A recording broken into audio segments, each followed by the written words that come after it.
Excellency, dear Director, and my colleagues, professors and students, I bring you greetings from University Faculty of Catholic Theology and also of all young Lithuanian Catholics. I'm very honored to be here and give a talk on things. Well, I am tempted actually not to make it so academic because we already had two very in-depth papers and some church fathers were mentioned in my colleague's Willis paper. So I will try to generalize before the lunch break because everyone probably wants some coffee, and I will also even show you some pictures. So I was very happy to meet some students yesterday. We had some good, I hope, good lectures, and I was jumping from a Russian, which I can speak some Russian, but I never use it while talking about theology, theological topics. So I lose words very quickly, and so I'm sorry I'm speaking in English. But you see, the topic was very kind of interesting, weird even. To be or not to be. This is William Shakespeare's Prince Hamlet contemplates about death and even suicide, and he is asking to be or not to be. And while I want to lead you into some short reflection on theology of being, theology of fulfillment, we will see that some ways that leads us into to be are not actually ways into existence or being. So let me start from some personal sharing. Actually, we all find ourselves between hunger and fulfillment. And actually, we are called to acquire fullness of God. If we read in the Catechism of Catholic Church, it is said that Adam and Eve wanted to become like God. And they wanted a good thing. It is said the way they chose was not right. They wanted to be as gods, but not according to God. They didn't choose their way of love to become as a God. So we all long for that something more and for that full life. How many understand what I'm telling? Okay, quite many, great. Okay, thank you God. When I was 14, I was in 7th grade. I fell in love badly with some girl at my school. Her name was Neringa. And it was very unhappy love. She didn't love me. So I was poor guy in love with that girl. And I just wanted to see her face so badly. And she was in different class. We didn't have a mobile phones. We didn't have an internet. I couldn't see her. So I got her picture from her classmate. I don't remember if I paid something to him. And then, I was pure thoughts. Just to hold hands would be so great. But she wouldn't do that. So I got that picture and I was looking and looking and looking, and it never was enough. Then later I heard that in heaven we will see a face of God. And I thought, what a boring thing to see some face throughout eternity. But then I thought, if face of God is even a bit more beautiful than that girl face, it won't be boring through eternity. But what's interesting, that wasn't much. Looking from materialistic perspective, that was a piece of bone, kind of skull, with some flesh, some skin, and some hair. What was in me? The reaction of mine wasn't adequate, kind of, to react to such a small thing in such a big way. And actually, this was calling to greater love, the something more which lives in us was touched by that. And kind of later I fell in love with music. And music was such a beautiful thing. But you cannot take music and take a bite of it, or eat it for lunch, or put it into the refrigerator, or build a house. It's a very unmaterialistic thing, kind of, to be in love with. This is also a sound. Why do we suffer so much? Why do we sacrifice our lives just to experience that beauty? You would tell us, probably. There is something more in all of us, and we kind of experience there should be something bigger than just our lives. And we live in that fragment kind of thing.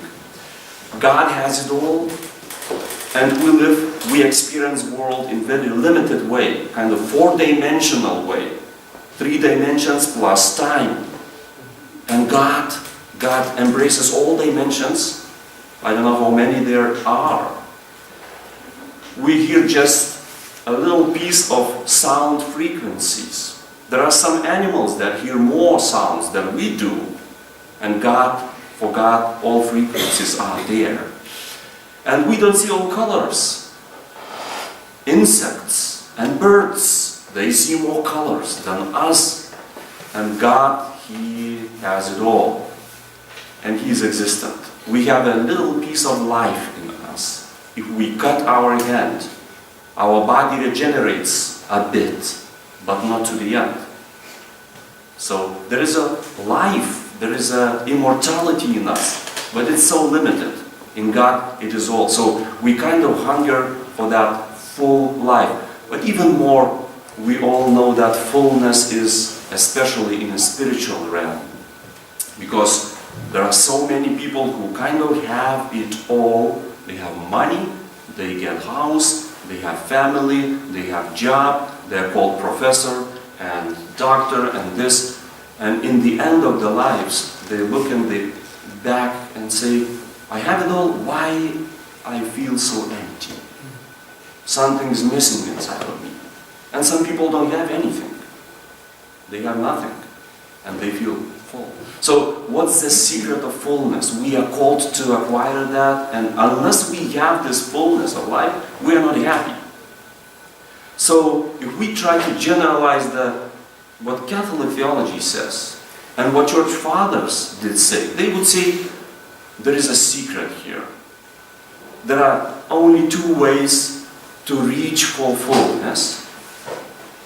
And if we choose one, we win. If we choose another, we lose everything. The first way would be, here is my mouse. Okay, so that's okay. Those are images we kind of, when we think about God, we say He's Yahweh, He is existent one. He is 100 and even more percent of existence. And that's why He is the source. He never drains out. He provides and He never gets less. That's the secret. That's very interesting. Why, when we do something, when we give something, we kind of feel that we lose ourselves. But God, He gives it all, He provides for all, and He's ever existent. There is only one, I'm sorry God, but I don't know how to say that, but there is only one thing in this universe which gives 100% and is real for 100%. So, those are a couple of images to help our minds to think about the Holy Trinity. First model, there is a paradox of being, the terrifying thing. God is existent, and you know it all, of course. Just because He provides, He is never by Himself, for Himself alone. That's a Christian understanding of God.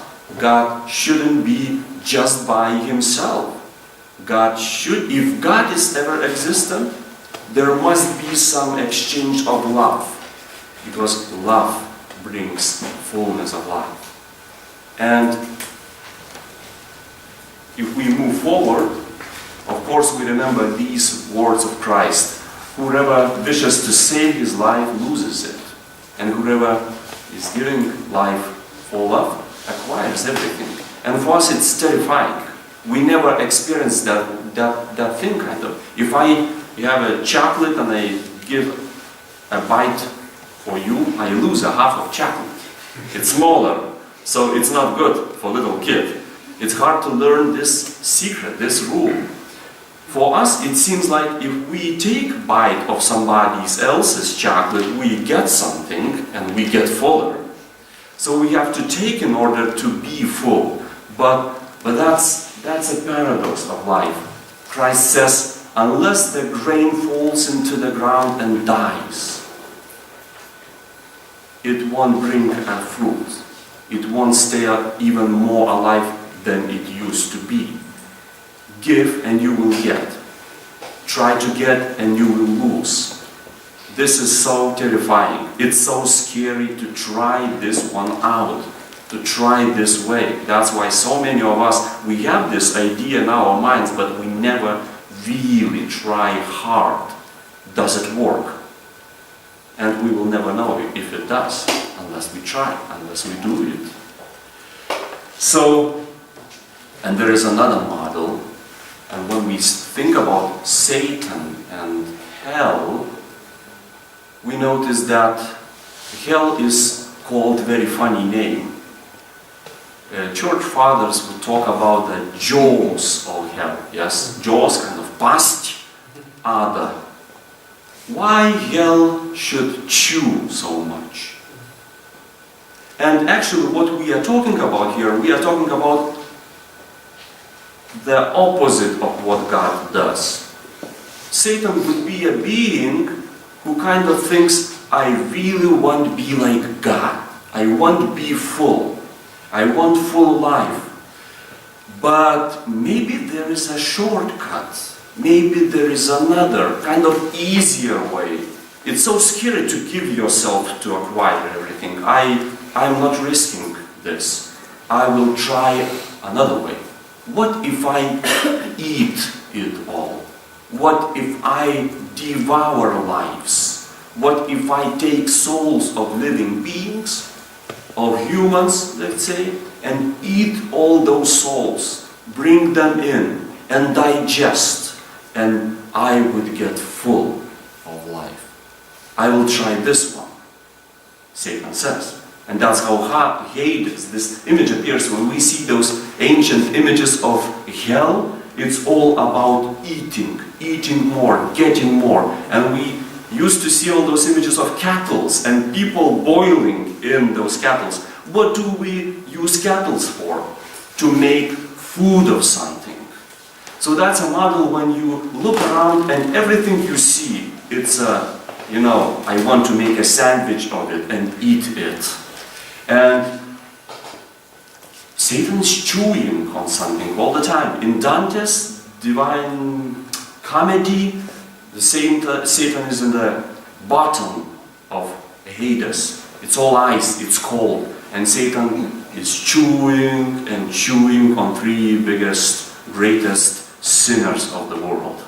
Brute, Neron, and Judas. And it's never done. It's never done. Because that's a paradox. Satan wanted to have it all and save his own soul, and he lost it.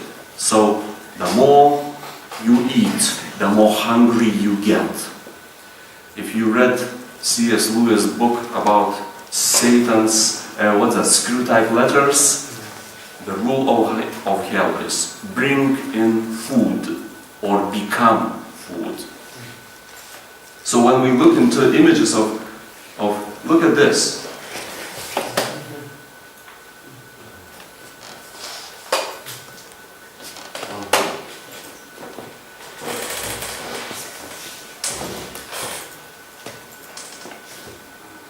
Look at these ones.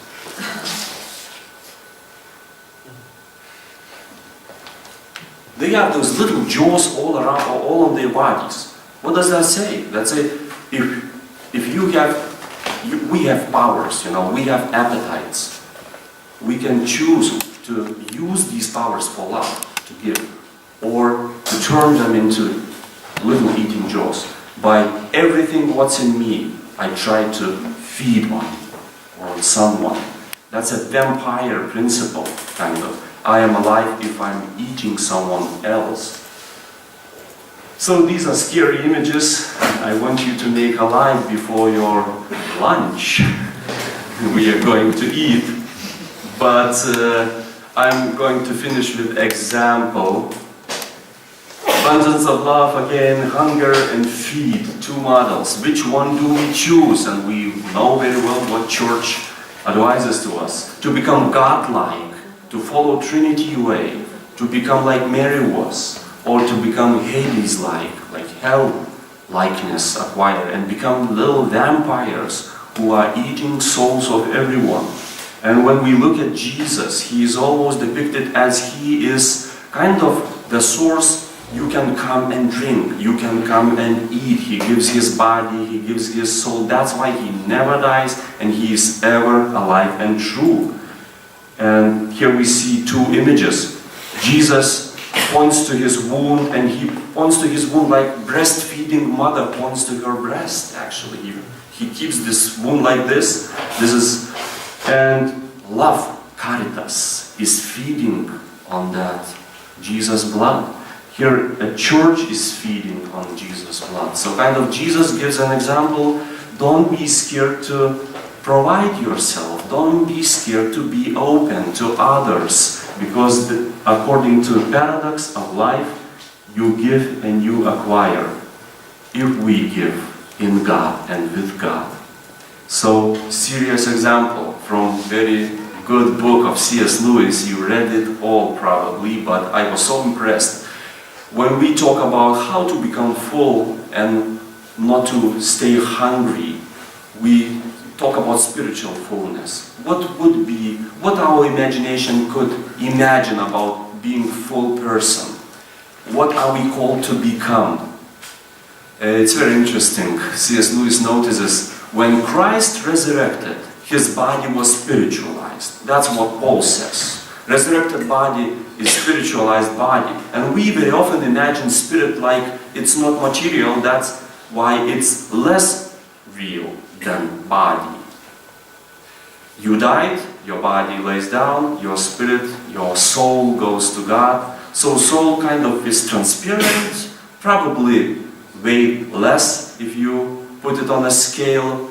So what C.S. Lewis says, he says, try imagine, you remember the gospel story when Jesus resurrected, he appeared among his disciples even if door was closed.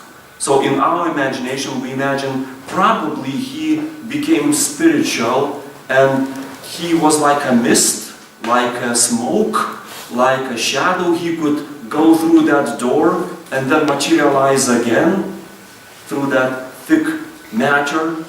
But probably it is vice versa. It's the other way. Resurrected Christ became so real that in comparison with him, our doors were like mist, like shadow, like less real thing. When Christ resurrected, he walked through our matter as through a shadow or gas or mist. And that's what happens when we talk about hell and heaven. It's here, actually. That's why some of us feel like in heaven right now, and some of us feel like in hell right now. It starts all here, but can it meet?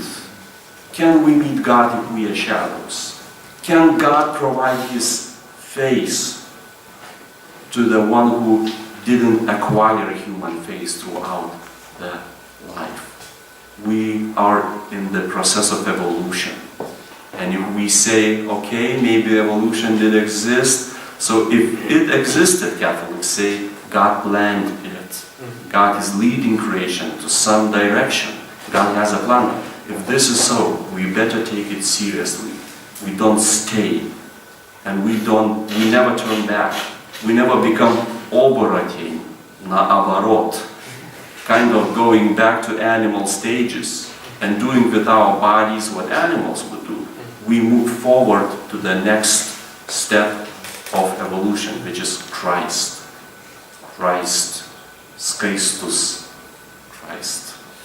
Okay, so I wanted to present you these images for your reflection, and I want to I wish all of us to become real, to get real with Christ, to get real in Christ, in any way. What God shows, to call you to, every way is good way to love, practice love, as my spiritual director would say. Okay, I finish with small testimony. My wife is pregnant now. She's waiting for a little baby. I don't know how little it is, and I am a guy, so I have lots of toys, and even my theology becomes like a toy to me, something that I like to do. And I get scared. I think, what if that kid would go into my library and tear apart all those church fathers books?